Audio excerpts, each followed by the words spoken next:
to Sports Scope, the most influential sports talk show in the nation.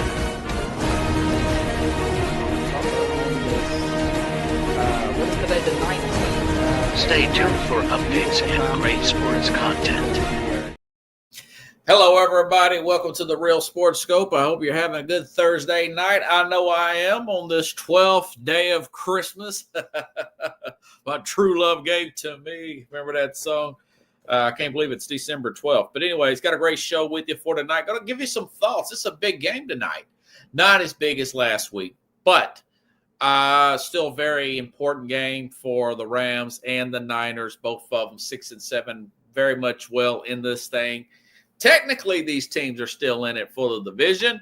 The loser really is on the outside looking in. The winner stays alive here. It's going to be a good game tonight. You got two in a row here for the Amazon Thursday game. Also, wanted to talk about this Andrew Luck story. I'll tie it into this Bill Belichick being announced today as the North Carolina Tar Heel head coach. I've got a bite from that. I'm going to play that as well.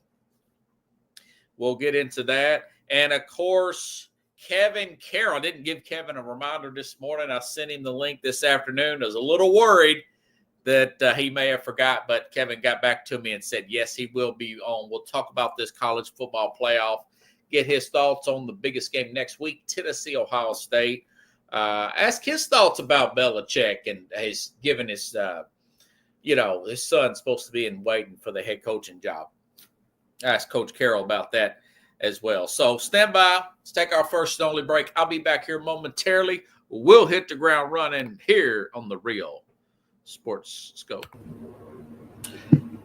Hello, Sports Scope followers. The program has seen tremendous growth since going 5 days a week. I just wanted to thank everybody for your cash contributions and sharing the program with friends and families. Just a reminder, if you want to contribute to the program, go to the Cash App, the cash sign, and Sports Scope. There are other ways to contribute to the program listed at the bottom of the screen. If you want to advertise on the program, go to sports, that is sports with an S, another S, scope, SKOPE, at gmail.com, just like it's listed at the bottom of the screen. Thank you and enjoy the program. I'm Mac, CEO of National Streaming Sports and host of the Mac and Jack Sports Show. You're watching the sharp-dressed man and the big story breaker, Robert Butler, on Sports Scope, Monday through Friday at 8 p.m. Eastern on National Streaming Sports. Introducing National Streaming Sports, live and on-demand sports talk programming that you can access 24/7. For the premier sports talk experience, tap into our Roku channel. Start your mornings with Mac and Jack covering all the weekend sports action. Then pour a cup and enjoy all the sports you can drink on the Coffee and Sports podcast. At midday, talk sports from east to west on the Coast to Coast podcast. Followed at night by some hot girl talk with Prim and Proper Sports featuring Sonia Pearson. Talk boxing on the Gloved Fist. Yankee fans tune in for Start Spreading the News. And there's more on the College Sports Huddle and Sports Scope with Robert Butler. There are 20 podcasts in all and 70 weekly shows giving us a 3.4-star viewer rating. To find us on Roku TV, search for National Streaming Sports on the Roku search bar. Click on the logo and you're in. National Streaming Sports, live and on-demand sports talk for America. All righty then, and I'm back here live. Okay, let's give you some thoughts here for this game kicks off here. Like I said, Rams, Niners, both 6-7, still very much in the playoff hunt. Coming off two big wins. I was really surprised the Rams beat Buffalo like that, even though I knew that Buffalo has a tendency to totally just smell it in at times. They have lapses on defense, particularly the run defense. That's one thing you just cannot be bad at and expect to win a championship is run defense like Buffalo has a tendency to be sometimes. Not so much last week. It was really just their defense overall, had a blocked punt. But either way, Rams took advantage, got that win last week. That was a big, impressive win for the Rams. still somewhat in rebuild mode. Niners was a good win there. Bears, say what you want. They're a very talented team. They just need some direction. I was looking at that box score, and I do think that Rome Odunze was a hit there at receiver, and things are going to get better for the Bears. Niners responded last week. I was really impressed by the Niners as far as, you got guys like Montez Sweat on the Bears for that pass rush. No Trent Williams. And Brock Purdy, he had 1 sack in that game. No interceptions, 2 touchdowns. He was, I want to say Purdy was 20 of 25 last week and 335 yards, 2 touchdowns, no picks there. Played pretty well going against a pretty good pass rush there in the Chicago Bears, But all that being said about tonight's game, it looks like Rams are likely not going to have their starting left tackle, not unless this guy all of a sudden came out of nowhere and said he's going to play. Alric Jackson's not going to play, and they've already ruled out their starting cornerback, Kobe Durant. And like I said before, the Niners played well without Trent Williams last week. I know Jared Verse is pretty quick on that backside there on the edge for the Rams, their edge rusher there. I think that they're going to keep him in check. He may get a hand on Purdy, he may not. Either way, I do like the 49ers to come off and win this game tonight, 27-23, and keep their playoffs hopes alive. And, of course, the Rams, they won't be out of it, but it'll be very difficult. So we'll see. We'll see how this thing plays out, folks. Going to be a good one. Going to be a good one for those of you who have Amazon Prime. Now, me, yes, I've got Amazon, but because I have to download this show onto my upload it to the podcast and get it on all the podcasts, and I have to upload it on the X app and tag people and everything. It probably takes me 25, 30 minutes past the live part of this program to do so. I may watch a few minutes of it, and it'll be at halftime. Then I go to bed and check out what I had on my parlay, which, like I said, I think this game will probably hit the over. I think Deebo Samuel, who's been planning about getting the ball and scoring touchdowns, I think he'll get a touchdown tonight. And Kyrie Williams will probably get his anytime touchdown because that's what he does for the Rams. But we'll see. We'll see how that thing plays out. Also, folks, I got a little ahead of myself. I want to thank Keith Engel for coming on the program last night. Listen back to that interview there with Keith Engel. Man, check out Keith Engel with TGI Sports as we listened to last night. I want to say he is at 9 a.m. Eastern, but you can check TGI Sports Facebook. Check out for Keith Engel on Facebook. Let's Talk Sports. You can find him on the National Streaming Sports, Let's Talk Sports YouTube page as well, and see his interview. Keith is really good, smart guy. He does a Sunday Stream of Conscious show. He does a College Huddle show on Wednesday nights before sometime he comes on here. I think it's at 7 p.m. Eastern. So check Keith Engel. Man, is he good. I listen to the playback every morning when I'm going to work, and got a good clip of me and him talking about Stephen Belichick and Bill Belichick and whatnot. Like I said, just a really good guest here. And the same thing for Kevin coming up here in a few minutes, Kevin Carroll. Going to talk Tennessee. And, of course, the college game, of course, the college playoff game, that game next week there with them and Ohio State. Get his questions on a few injuries and see how that thing plays out. Okay? But today, Bill Belichick was officially announced. He is the North Carolina football head coach. He looks good in blue. He looks good in that lighter blue. He looks like looks about 10 pounds lighter.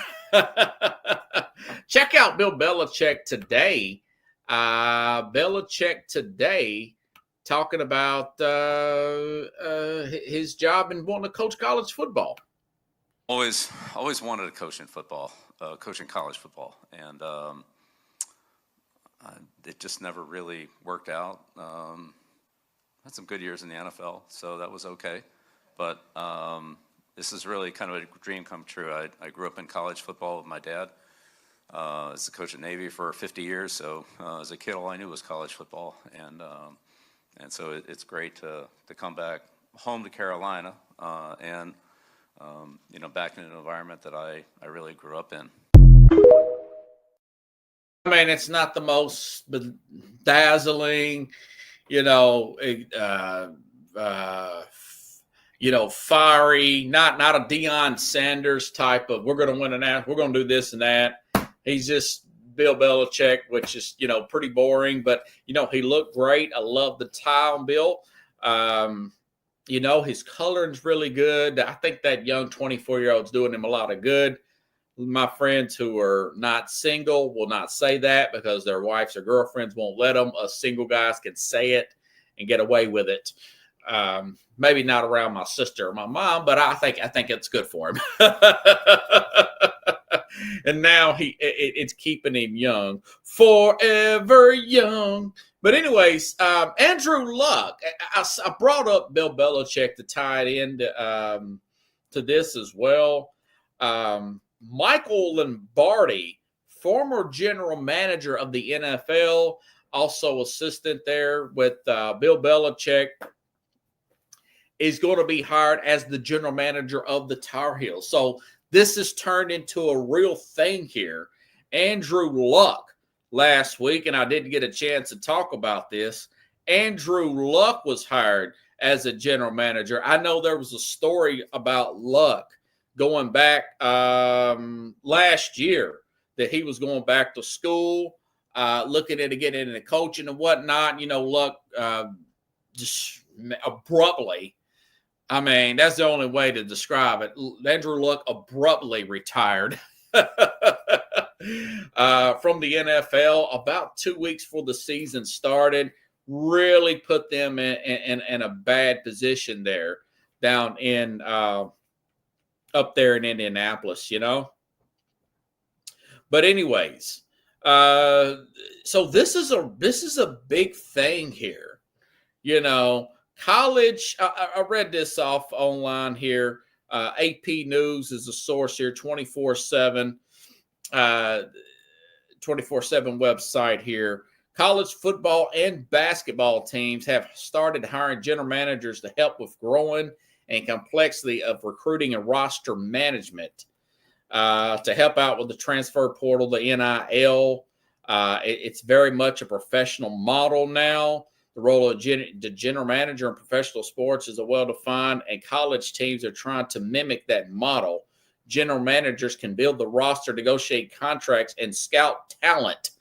I say all that because also prior to this, and by the way, I hope this guy gets well. He said some smart mouth political comments that I didn't like that he dibbled into, and that's Adrian Wojciechowski. But Woj, the best newsbreaker out there, was for different outlets, whether it be ESPN. I forgot who he worked at before. I think it was Yahoo or whatever. But he has took a job in the St. Bonaventures as a general manager as well. And I'm thinking, general manager, so this has turned into a real thing. And I say also that I hope the guy, he's got prostate cancer, and I hope he gets a full recovery. He says it's in the early stages. He should be able to beat it. But I say all that this is becoming a real thing. It hasn't really dawned on me. Michael Lombardi hired by Bill Belichick today as a general manager. And last week, Andrew Luck, which Oliver Luck, I think his dad has had a similar role, executive role in sports here. So I think that's the role he may be going at. I don't know how long he's going to stay at Stanford. I thought maybe he'll go into coaching. Now it looks like he's going into the executive side of things. And like I said, when you have a guy like a Bill Belichick with Michael Lombardi, now you've got an Andrew Luck. Maybe the pendulum is starting to stop a little bit and maybe sway back the other direction. You say, well, what the heck do you mean by all that? What I mean by all that is over the past couple of years, 3-4 years now, since transfer portal, since NIL, you're watching coaches prematurely. Nick Saban, for example, retire, or you're seeing coaches leave head coaching jobs and take coordinator jobs. And we'll say the Boston College head coach left for a defensive coordinator, a lesser role, but at the professional level with the Green Bay Packers this past year. You know, you're having guys like oh God, I forgot his name now. The former head coach of Villanova basketball, when he was I could say his name is right on the tip of my tongue, right, or whatever. It'll come to me here in a little bit. But anyways, he retires. He was like 60, 59, 60. Usually these guys can coach up in their late 70s, 80s if they want to. And he was doing really well. I think that he wasn't feeling this stuff, you know. I think the main was Nick Saban, because Nick Saban still had, you know, he was in the playoff here. You saw Jim Harbaugh win the championship. He's like, yeah, let me try the NFL now. We go, this is a good time. Plus, you know, he had some other things. But I tell you what, so I'm saying all that, but now we're starting to see things. And this is what I said 3 years ago. I said, we're going to be in the oh crap stage of this thing. We're going to be in the stage like, oh my God, the coaches, you've got guys like, now he's still hanging in there, Dabo Swinney saying, I'm not going to get involved in this transfer portal stuff. We don't do any of this NIL stuff and whatever. Now they still may have some NIL, but he didn't embrace that aspect of it. Very stubborn and reluctant to. But now you're seeing Bill Belichick do this thing. You're starting to see Deion Sanders. The talks have cooled. Now this may change, but the talks and rumors have cooled a little bit about Deion jumping to the NFL. Now Jerry Jones is kind of hinting that maybe he'll bring back Mike McCarthy and whatnot, and maybe Deion does stay at the college game. You know, now you got Bill Belichick going back to the college game. You know, you have Andrew Luck. He could have went to the NFL. Why would he do that? So it looks like things are kind of stabling off a little bit in these, and so Chad says maybe Vrabel goes to Ohio State. My point is, I think there may be a signal there that this could be the start of college starting to settle down and coaches finally grasping the fact that this is a semi-pro league without being called a semi-pro league. If it's going to be a semi-pro league, what do you have in the pros? You have scouts, you have general managers. Now you're actually having, Chad, the title general manager. Andrew Luck, you know, his dad's Oliver Luck. His dad's, I think that might not be Oliver Luck, but his dad, because Oliver Luck was a guy involved in the Reagan administration. Anyway, his dad actually may be named Oliver. It doesn't matter. His dad was an executive and whatnot, and he's wanting to follow in those footsteps. And you got guys like that. So my thing is, things can settle down. You can get. There's no salary cap as of right now. There's no salary cap in the college game, so maybe we can get an influx of coaches coming back to the college game with the pro model. But here's the thing. The coaches can be like Vrabel. They can be in charge of the general managers. That's what Vrabel, that's been the rumor that Vrabel wanted to pick his own general manager when talked about for the Jets job. He wanted, because Jets have fired their general manager. Well, in the college game, the general manager is really not your boss. The general manager's there to help you with the money side so the coaches can coach. You know, they can help you with the NIL, the transfer, all that stuff, the money and everything, how things are getting disputed, what the players are dealing with as far as the finances, who they're dealing with as far as the NIL collective and whatnot. That stuff gets complicated. I kind of thought that that's what they would do, because the coaches want to concentrate on X's and O's and player development and all that stuff, you know. So that's interesting. So my thing is, if Belichick has some initial success, now, like I said yesterday, I'm not going against that. Yesterday I said that, you know, I think Belichick will. I think Belichick's going to do this thing for 1 year, and I think that his son is going to take over next year. Nepotism at its absolute worst, like the report that I read, that his son is supposed to be the air quote coach in waiting. And mind you, isn't it kind of odd they only signed a 3-year deal? And it came out today, folks. It came out today that he can get out of this. Bill Belichick, and I've got this off of multiple reports here. This is from ML Football, but this is pretty well sourced. Bill Belichick's UNC buyout drops from $10 million to $1 million after June 1st, which will allow him to take an NFL job before coaching a single game. Now, of course, June 1st, that means all this year's NFL jobs would be used up. Now, of course, you could say, well, technically, you know, they can go with the interim coach, I guess, and then he could sign it afterwards if he really wanted the job.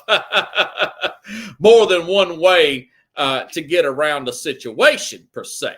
So that's Belichick. Now, that being said, what if he does coach a few years and he has this general manager? You kind of got the best of both worlds. You got that. And plus, I think they're going to add some guardrails to this thing, and we'll see how it works out as far as the when you can transfer and all that good stuff. And, of course, fundraisers and everything, they're also involved in that, those being the general managers. All that's not going to be left up onto the this is from Yahoo Sports. Also, Yahoo Sports says that colleges can pay as much as $20.5 million to annually to athletes annually. They're hiring general managers and capologists. This is big for college. So it's a semi-pro league. All this news broke today in regards to Belichick coming in. These guys know something we don't. Maybe that's why Luck wanted to stay with the college game's fun. This is fun. I felt like I wanted to talk college more this year than the NFL. Other than talking, you know, I love talking my Dan Campbell post-game speeches and everything. But this is Ross Dillinger from Yahoo Sports saying, like I said, soon colleges can pay as much as $20.5 million to athletes annually. They're hiring general managers. They're hiring capologists. They're creating scouting departments, and they're distributing contracts. One school took the biggest leap. UNC has the industry most seasoned pro roster manager out there in Bill Belichick. So, and also I want to remind everybody before I bring on Coach Kevin Carroll, but as of let's see, let me make sure I got this right. Division I schools to share between $20 million and $30 million in revenue with players starting in July of 2025. Okay. Schools would not be required to participate, but if they do, they would have to share revenue. They would have to share revenue with all athletes and all departments. College coaches' salaries have been increasing as well. So it's a pretty interesting thing. This all comes from the 2021 Supreme Court ruling. The NCAA could not prevent universities from paying student athletes for education-related purposes. A proposed settlement between the NCAA and the House would allow division schools to share between $20 and $30 million in revenue, which starting in July 20. Well, that's next July. So, anyways, without further delay, I want to bring back on Coach Kevin Carroll.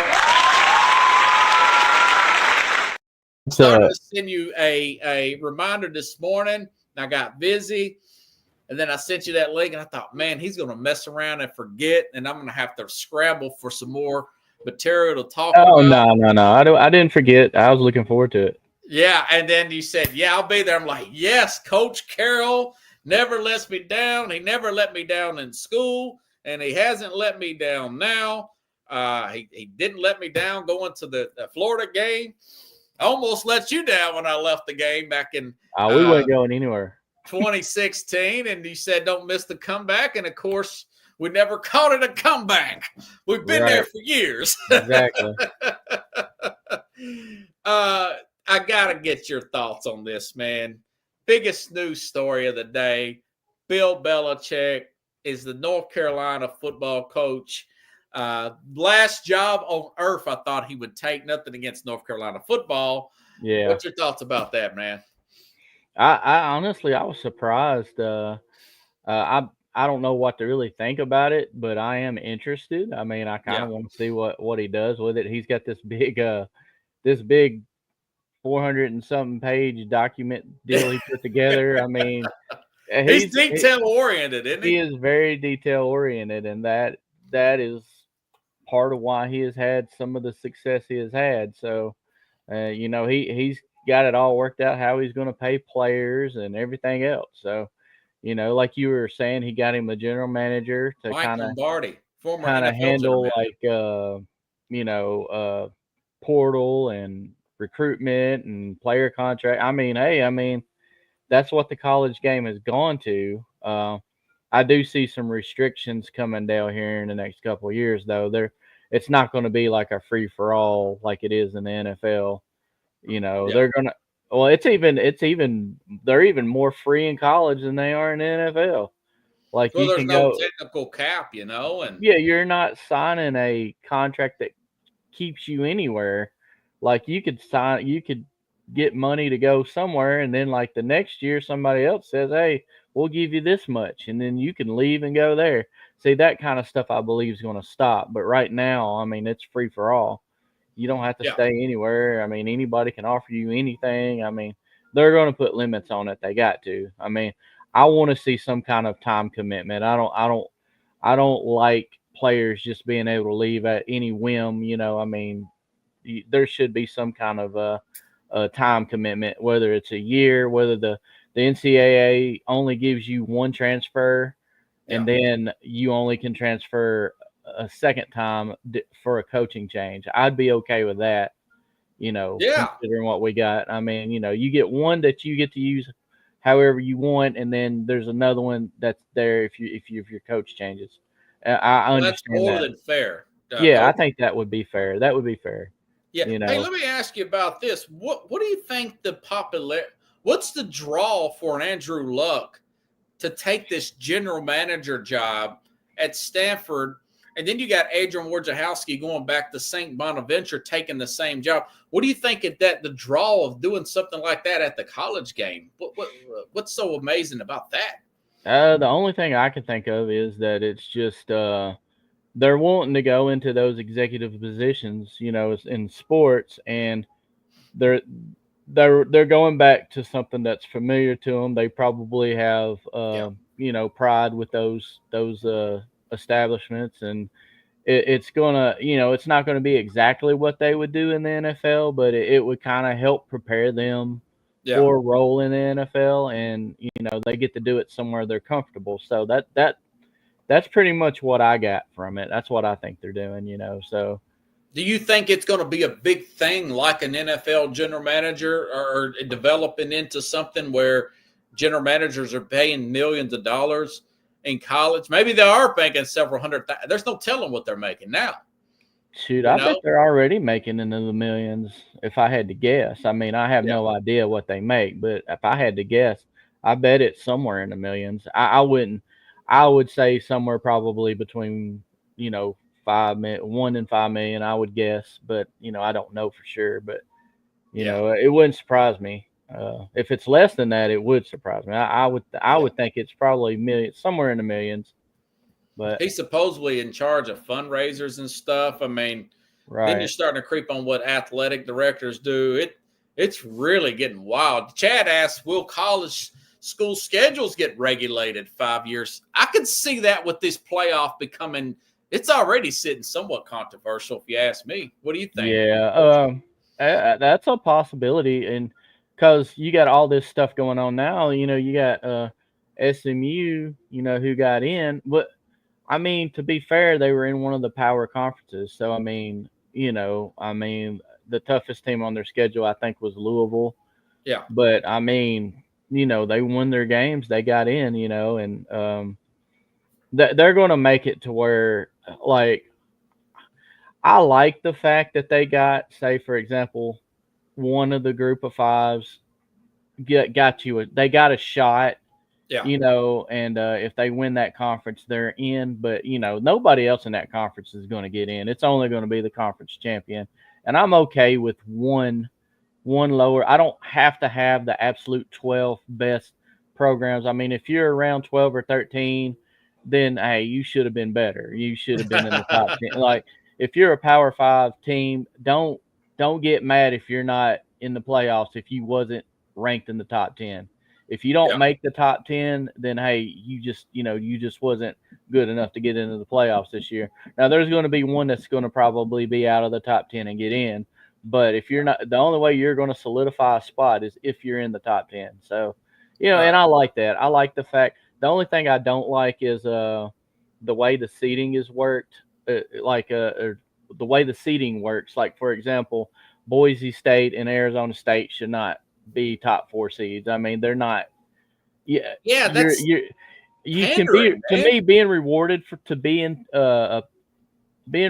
to be conference champs. Yeah. Is one thing, but to me, just making the playoffs period is that reward. You don't have to get a bye, which I think the byes are going to go away. I think they're going to expand to 16 teams, and they're going, because I think those teams who have a bye are going to see those the revenue that those home games do and the excitement around those home games, and they're going to want a first round home game.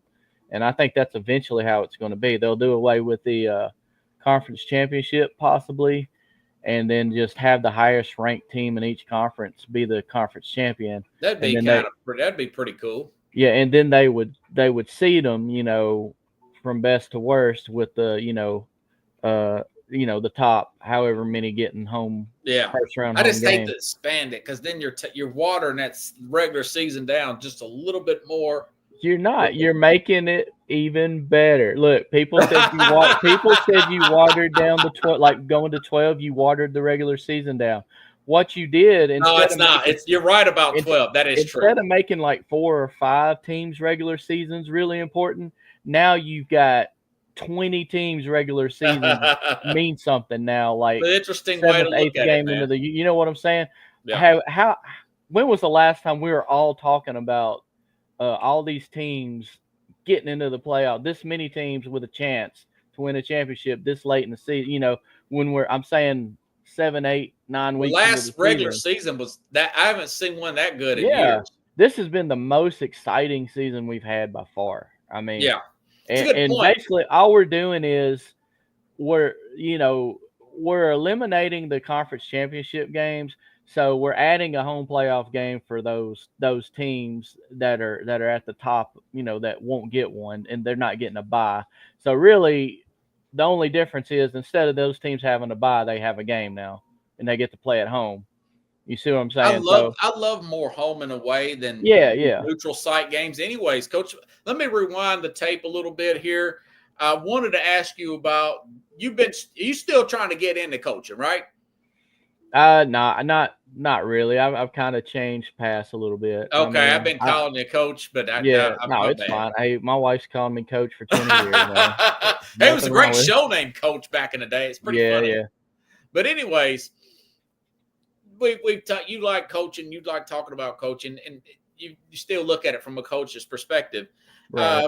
What do you think about this stipulation that is widely reported that Bill Belichick is part of him taking this Carolina job is his son being coach and waiting there. Stephen Bell, his 37-year-old son, being coach and waiting there. They have to hire him after Belichick leaves back to the NFL to take over. What do you think about something like that, man? It's kind of like, I'm sure he's got experience. I don't know what kind of experience he has. Well, he's but, been the coordinator for 1 year, Washington. Right. And you talking about in NFL? In college. Yes, Okay, Stephen Belichick. And other than that, he's worked for Bill, Right. And I mean, people talk, like nepotism and everything. I mean, if North Carolina agrees to that, I mean, I don't have a problem with it. I mean, it's, they don't have to agree to it, but if that's how bad they want Bill Belichick, and I mean, as long as there's not, he's got to be coach for 5 years. I mean, they should be able to get rid of it if he doesn't get it done. I mean, if he's not successful, I mean, but I don't have a problem with it. I mean, if North Carolina agrees, if they agreed to it and that they hired him, they kind of got to stick by what they, agreed to do.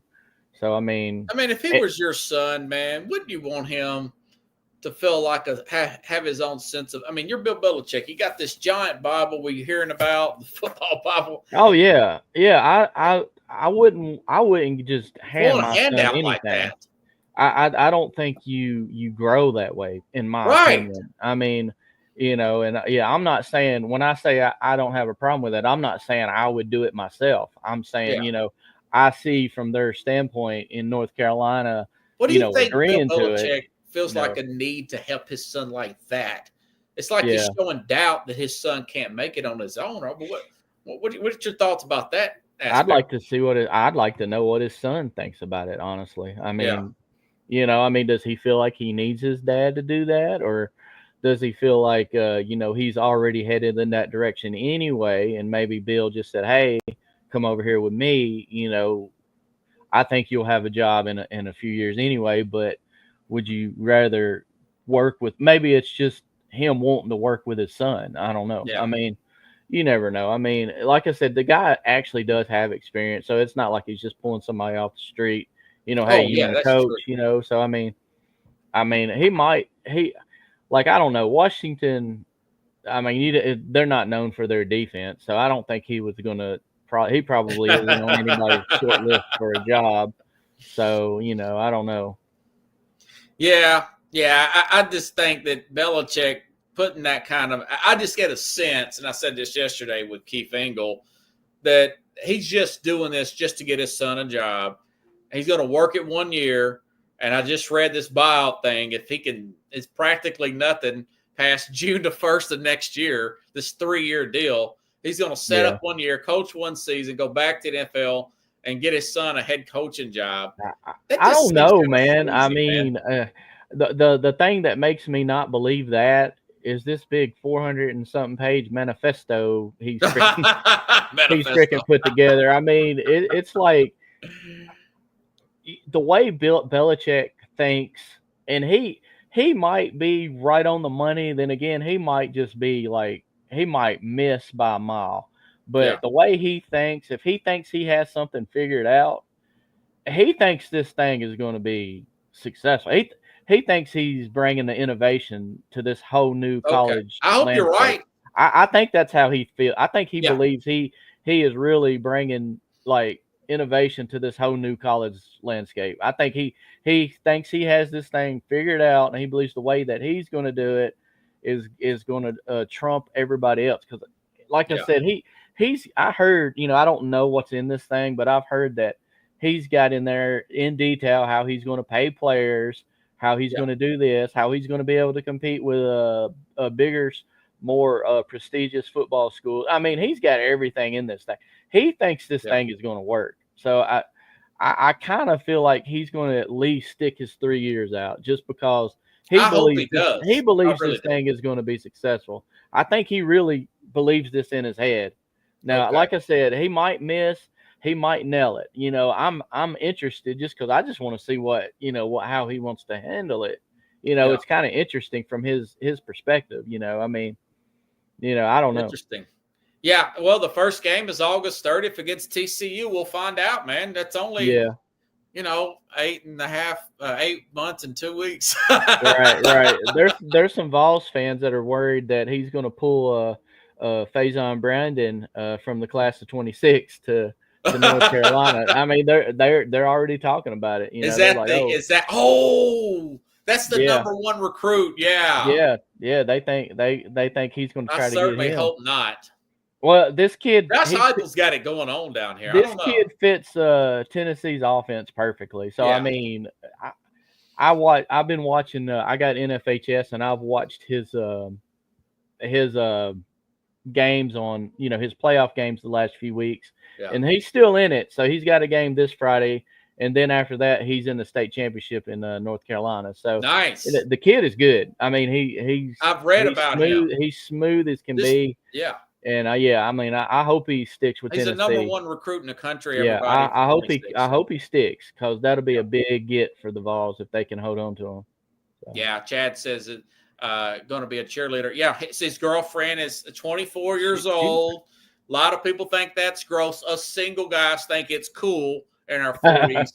But my married friends think it's gross. My mom and sister, especially my older sister, thinks it's gross. But just between me, you, and the audience, and Chad, I think it's pretty cool. It makes him look young. You know why does he do it? Because he can. Because he can. Exactly. I mean, you know, and hey, you got to think. Famous line, you know. Right. He pulled this one. You know, he got her the same way he's going to get these college players. Let's kind of put that together. Well, I do want to see what the defense is going to look like as a football fan. You know, I will record that game. You know, it'll be on TV everywhere. Kevin, Oh yeah. About it for weeks. It's going to get some. You know, I don't know. Is it a kickoff classic game? Do you know? Probably. They haven't got to the. You know, the networks are like, okay, let's see. Yeah. Tennessee got Syracuse in the kickoff classic this year in Atlanta. Okay. Yeah. So next season rather. Yeah. Well, what do you think about going back to this playoff here? You know what? I get a sense that Oregon, how come you can get the number one overall seed, but you got to go through Ohio State or Tennessee, and then potentially Clemson, Arizona State, or Texas? Texas, yeah. That's the toughest bracket, no question. It's a tough road for them. Coach? Who knows? I don't know how they just did it straight by, like, the conference champs getting a bye. Yeah, that kind of is what throws it off. I mean, you know, no matter how good those conference champs are, the ones that got a bye kind of put Oregon in a bad spot. Yeah. You know, like, it's crazy because honestly, I don't think Oregon beats Tennessee or Ohio State because it's hard to beat a good team twice, number one. And number two, they are not going to stop Tennessee's running game. I mean, it's just not going to happen. I can see Tennessee running all over them. Huh? That Ohio State would beat Oregon in the Big Ten championship. Of course, Ohio State. I thought they were going to. In their head about Michigan. Yeah, I thought they were going to go to the Big Ten championship game and beat them, but you know, I mean, like I said, you just never know. Michigan's in their head like Florida was in Tennessee's head. That's what I brought up last week with the Carlos. Yeah, and I'd actually anticipated that. I worked with a really big Michigan fan, and I told him, I said, man, I kind of think that there's a chance that Michigan beats them. I mean, I wouldn't be surprised one bit. And lo and behold, you know, it happened. But 20-point spread there, man. Yeah. And then Penn State having to go through what is SMU. it? They got SMU. Yeah. Penn State, I swear. Again, Boise, I mean, yeah, they would have to go through Georgia at some point if Georgia gets there, but still, man. Yeah, I actually, you know who I'm favoring on that side of the bracket? Who's that? I think Notre Dame is going to come on that side of the bracket. You sound like Keith Engel yesterday. Man, people like to bag on Notre Dame because they get all the, you know, because it's Notre Dame. It's just like Alabama. But, I mean, they got that one bad loss to NIU. Yeah. But since then, that was after a big win, though. They've been on a terror after that. I mean, and their defense is really good. I really think I see them in that second matchup against Georgia, and I actually am favoring Notre Dame in that game. I think Notre Dame, Wow. which Georgia don't have their quarterback. I mean, Who's the that guy, kid. Stockton from Georgia? He come in and did pretty good, but I mean, he still hasn't started all year. But I don't. I would still probably pick Georgia even if Beck was still playing. But I think Notre Dame's going to come out of that side of the bracket. I just got a feeling about it. Wow, that would be interesting. That side don't really have a strong. Yeah, it's not. Other than strong. Georgia. Now Georgia's very deep, and you just never know what you're going to get from Georgia because they recruit so well, man. Right. They got the athletes to do it. They just haven't been clicking like they normally are, and I mean, that's crazy to say, they only lost 2 games, but they still haven't been clicking like they normally do. And they could have lost more games than that. Did you think they would beat? I called for them to beat Texas still. Did you think they were going to beat Texas last week? Actually, no. I thought Texas would get them the second time around. Okay. But, I mean, and they did play better. I mean, it was a better game, but Georgia ended up, in the end getting them. So, it kind of worked out. I was going to say it worked out better for the Vols, but honestly, it didn't really affect it at all. Yeah, about Tennessee. Yeah. Man, they draw Ohio State. How do you see that game playing out? These two teams are so freaking they're like it's like playing a clone of each other in a way. Wow. You think so? They both can run the ball really good, and they both got really good defenses, and they're both of their offensive lines has been inconsistent at best. I mean, it's kind of like I believe Tennessee can win this game. Yes. Because I think our defensive line is gonna control Ohio State. But hey, the last time I said that, they played Georgia and it didn't happen. So they couldn't get a glove on Beck. Yeah, so I don't know. I don't believe Howard is as good as Beck, but Beck hasn't played like he should be able to either. So Howard may be a little more mobile, but I think our defensive line, as long as they can get them swapped out like they've been doing, and if our defensive line is on, we should win the game. I think it's going to be a low-scoring game anyway. I think I wouldn't be surprised if it's a 17-14 or 20-17 or 21-7, somewhere in that area. I mean, I don't see a lot of points being scored. I know you listen to a lot of Vols show. Go back to the Vanderbilt game. This is a big blessing in disguise, although I'd love to see Tennessee play Saturday. Yeah. Dante Thornton got hurt last in the Vanderbilt game. Any word on him? I haven't heard anything about health for players as far as health is concerned. Yeah. I've heard about like 4 receivers in the transfer portal. I don't know if you've heard that. 4 receivers, and then there's like one of the linebackers, Smith. Are they getting 4 receivers or losing? No, losing. These guys are in the transfer portal. Then you got Smith, linebacker, who's played quite a bit. I can't think of his first name. Okay. He's gotten quite a bit of game though. Then there was just a rumor the other day of a Carter going in. But, we definitely don't need him in the transfer portal. That's number 7, the linebacker. But I heard that rumor was shot down. I don't know what to believe, honestly. I do know those receivers are in the portal, and I know that one linebacker is in the portal. So, McCoy didn't play after hamstring issue flared up during pregame. Having these weeks off, maybe that'll help Tennessee. But Heupel keeps the injury stuff under wraps pretty good. Yeah. I mean, he ain't gonna tell anybody anything. So I mean, we could show up with none of these guys or all of these guys. Yeah. He doesn't want Ohio State to have that information, so they'll know who to prepare for. But at any rate, Mike Matthews has been playing more, and I don't know if you've seen how well this kid has been blocking.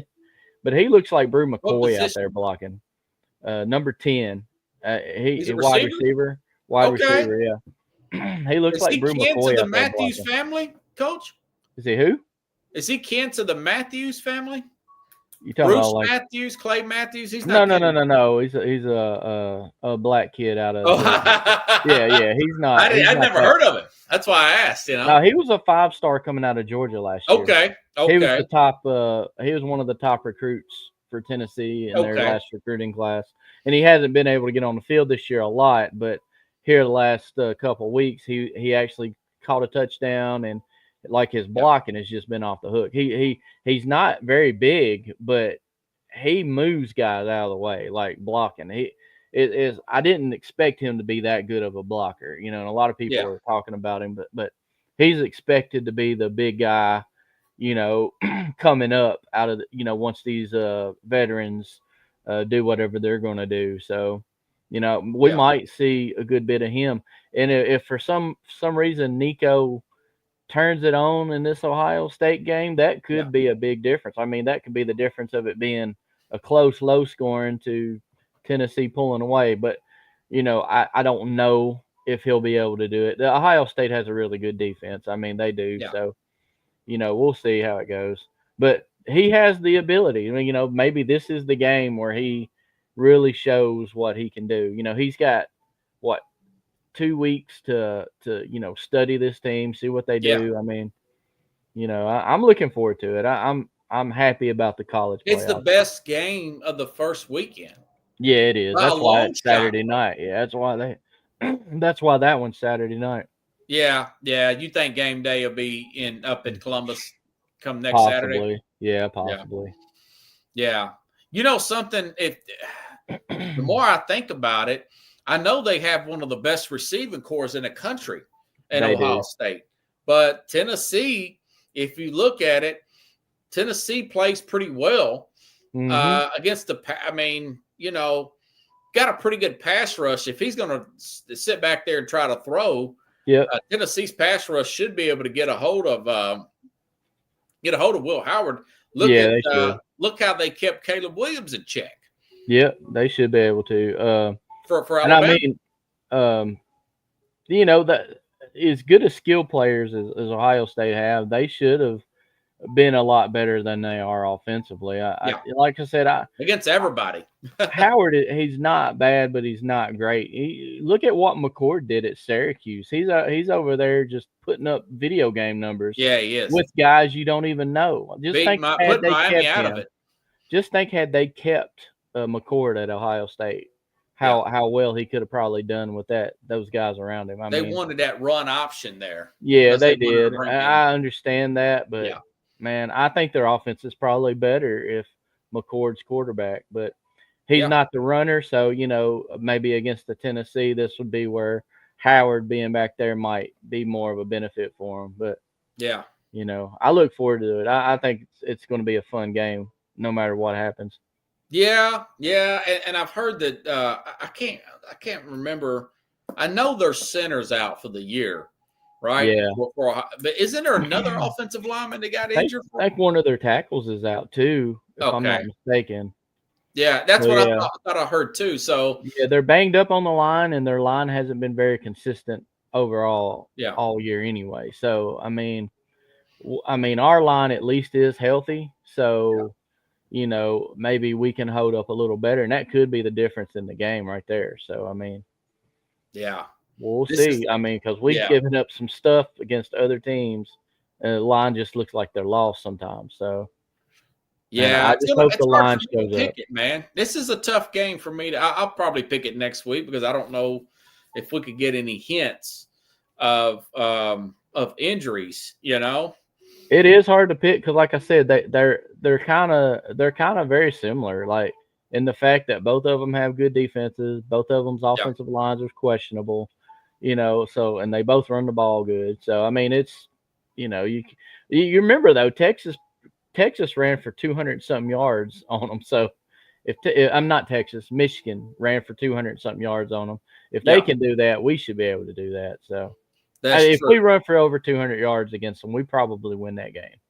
Yeah. I'm going to call that. If we run for that many yards, we probably win the game. Yeah, and it's all Tennessee. I don't have many complaints about Tennessee. I mean, they 10-2 this year. Yeah, Played really well. Only thing was their turnovers. And and not being able to just Georgia, it's like they just couldn't penetrate that line at the Nah, end, they couldn't. It sucked. I'm happy. I'm happy that we got my main thing. I wanted to get to the playoffs more than anything. That was my That number was one. me too. Number two, or a cherry on top, was a home playoff game. That would have been the best thing possible. That would have been the best possible for me.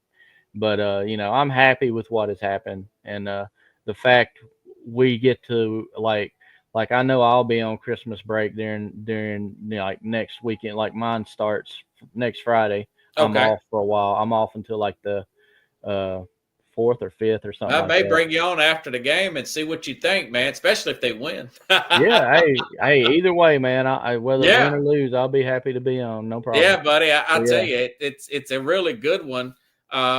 Looking at this bracket, I couldn't tell you who. I mean, my preseason was Ohio State over Georgia. That could still happen. But Oregon, Oregon looked like world beaters. They look really good against Penn State. They beat Ohio State, but really, who else have they played? Yeah, they're legit offensively. They've got a really good offensive team. Tennessee would match up well against them. We match up really well because Vols got a very good defensive team. Plus, they run the ball. Like I do not see them stopping the Vols run at all. Yeah. I believe if the Vols can get by Ohio State, I believe they do get by Oregon, and they probably will play Texas in the semis. That would be my guess. I don't think they'd match up well against them. Yeah, I think defensively they could give Ewers a lot of problem. They get a lot of pressure. They would get a lot of pressure on him. Yeah. So that would give them a chance.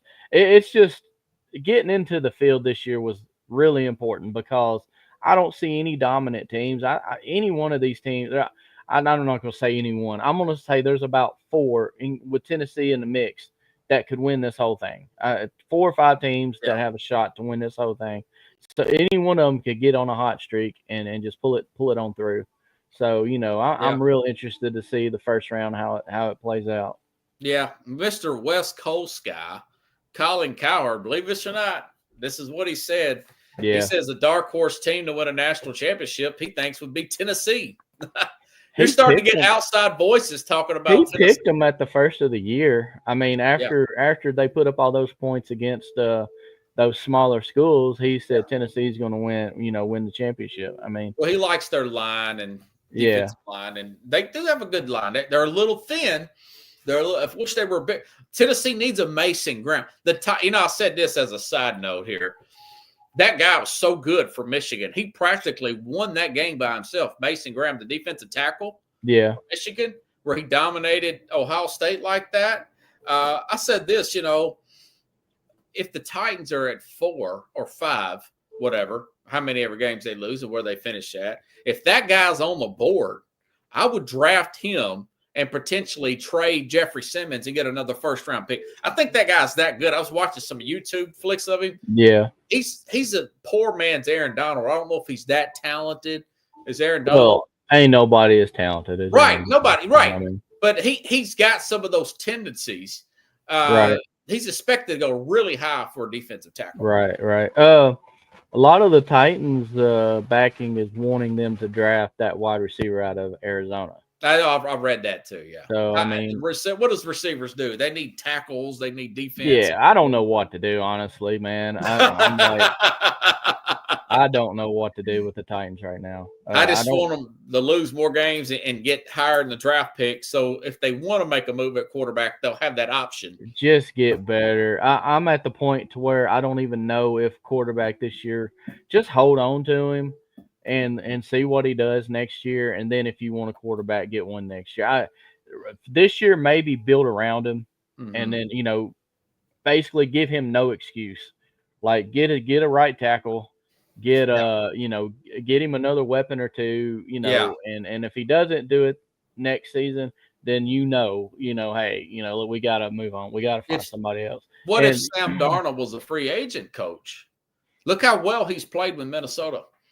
Oh, he's absolutely tearing it up. I don't think they should just gift wrap the MVP to Lamar Jackson. I think you should look at what Sam Darnold is doing. Yeah, Jared Goff's playing well. Allen's playing well. you gotta think they gotta take into consideration part of why Lamar Jackson looks so much better this year is because he's got Derrick Henry behind him. Yes, yeah. And then the team around him is really good. And I'm not taking any credit away from him. He's been playing phenomenal. He's played great ball the last 2 or 3 years.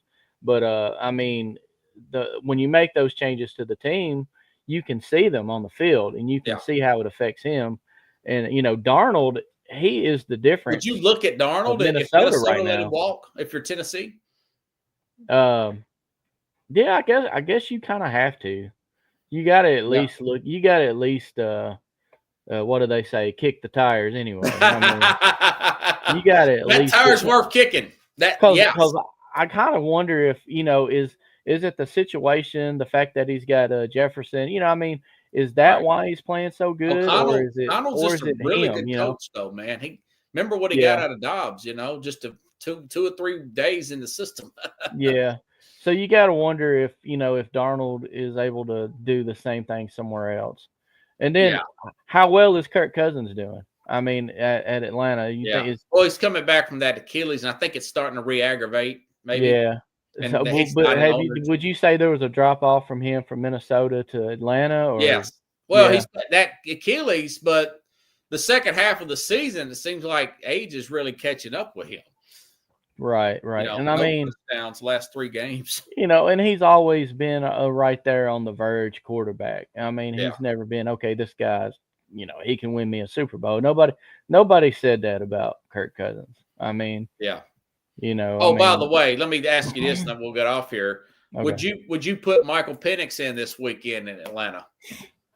Well, hell, we're not trying to save a red shirt here, so it wouldn't hurt. It wouldn't hurt to see what he can do. I know. Forget about the money. I'm paid to win games, right? You drafted him in the top 10. You might as well. He's sit and watched for like over half a season now. So, he should have some idea of what to do. I'd be interested to see what he could do at least, Absolutely. Coach Kevin Carroll, man. All right, everybody. Appreciate you. I tell you what, man, I'll try to bring you back on after this first week, and we'll see what you think, man. Good deal, man. Have a good weekend, man. Have a good night, everybody. Yep. Thanks, man. That was Coach Carroll. Now, tomorrow I'll have the Mad New Yorker on. We'll go over this week's games, and we'll pick this weekend as well. Big games, folks. Big games this weekend. Detroit, Buffalo. That's going to be one we'll pick here. Have a good night, everybody. See you tomorrow. Same time, same place, here on the Real Sports Scope.